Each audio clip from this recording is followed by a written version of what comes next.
حاسس إنك لما تفتح ورقة الواجب وتلاقي المستر معلملك بالأحمر على 10 أسئلة غلط يبقى يوم وحش؟ طب استنى بقى، أرجوك ما تكتئبش وما تقولش أنا فاشل. بالعكس، في اللحظة دي لازم تفرح. ليه؟ لأنك ببساطة لسه حاطط إيدك على 10 كنوز كانوا مستخبيين منك، ولو ما كنتش غلطت فيهم دلوقتي كنت هتغلط فيهم في امتحان آخر السنة. خليني أقولك على فخ خطير اسمه فخ الدرجة النهائية. لو حليت الواجب كله صح وجبت 60 من 60، ده غالبا معناه حاجة من اتنين: يا إما الأسئلة سهلة، يا إما هي نفس الأمثلة اللي حفظتها وخلاص.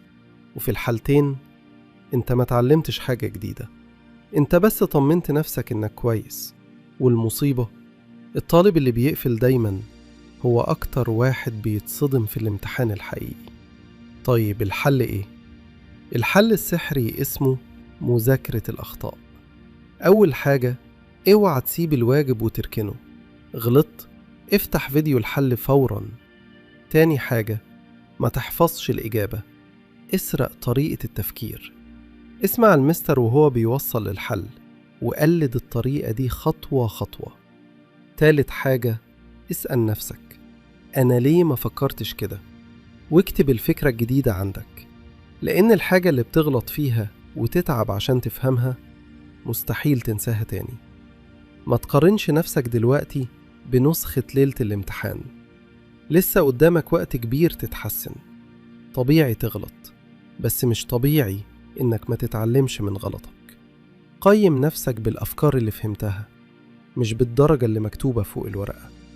افتكر دايما، الحياة بتستسلم للشخص الصبور اللي بيقوم بعد كل وقعة أقوى.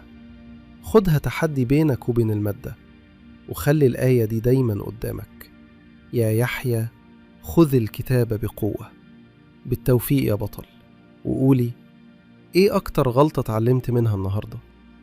ما تنسوش يا أصدقائي تعملوا لايك واشتراك في القناة، واكتبوا لنا في التعليقات عايزين نتكلم عن إيه الفيديو اللي جاي.